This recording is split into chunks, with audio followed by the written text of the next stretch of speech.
นี่เขาเจ้ามานี่แหละมานั่งเฮ็ดอยู่นี่แหละนี่ทุกคนเนาะถ้าเฮือนใดที่ติดเรียบร้อยแล้วมันก็สิมีกาสัญลักษณ์ตัวนี้เนี่ยนี่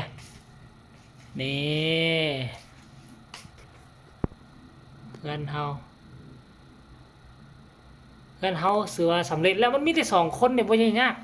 แล้วว่าบางครอบครัวนี่มี5 คน10 คนป้อ2-3 ชั่วโมงขนาดเฮือนเฮานี่ซ้ำนี่เนาะก็ยังประมาณเกือบชั่วโมงนึงได้2 คนซื่อๆได้อันนี้เนาะ10 ปีเฮ็ดเทื่อนึงเดี๋ยวมาลุ้นเบิ่งมา10 ปีผ่านมานี่แล้วมันประชากรของลาวเฮานี่จะเพิ่มขึ้นเท่าใดสุดแล้วนี่สำรวจ10 ปีผ่านไปนี่แล้วมัน7 ล้านปลายมาปีนี้คิดว่าน่าจะทะลุ10 ล้านอยู่เด้อทุกคนน่าจะทะลุ10 ล้าน10 ล้านคนเฮาก็บ่มีปัญหาหยังให้ความร่วมมือเต็มที่เนาะ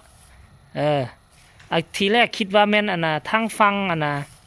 พนักงานเมืองบ่แม่นเนาะเขาเจ้ามอบให้บ้านเขาเจ้าสิเอาน่ะนายบ้านนี่ไปฝึกอบรมได้เอานายบ้านไปฝึกอบรมให้นายบ้านแล้วก็ให้ในบ้านมาลงเฮ็ดพื้นที่ใดพื้นที่นั่นเพราะว่าคันสิให้พนักงานจากเมืองจากแขวงลงมานี่มันก็ยากเขาอาจจะบ่รู้เส้นทางซะนะก็ถือว่าโอเคเนาะแต่ว่าแปลกปกตินี่เขาถามรายรับได้รายรับเจ้าปีนึงเท่าใดสมัยก่อนเนาะปีนึงเท่าใดเดือนนึงเท่าใดแล้วเจ้าเลี้ยงสัตว์อีหยังแน่มีหยังแน่สมัยตะกี้น่ะได้ยินเขาถามแล้วนี่ได้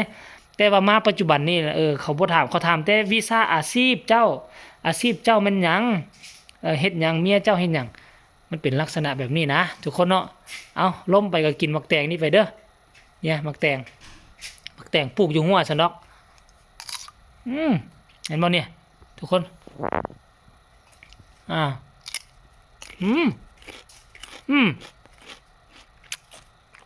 หวานไหม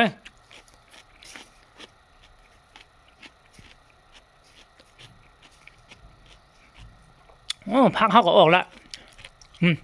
พักเขาน่ะของเขาถือว่าเป็นเรื่องเล่าดีๆบุฮิตบุฝันมาเขตบ้านจัดสรรเขากับซีมีมาเนาะอ๋อคลิปนี้ก็ฝากฝังไว้ทำนี้เด้อทุกคนเด้อ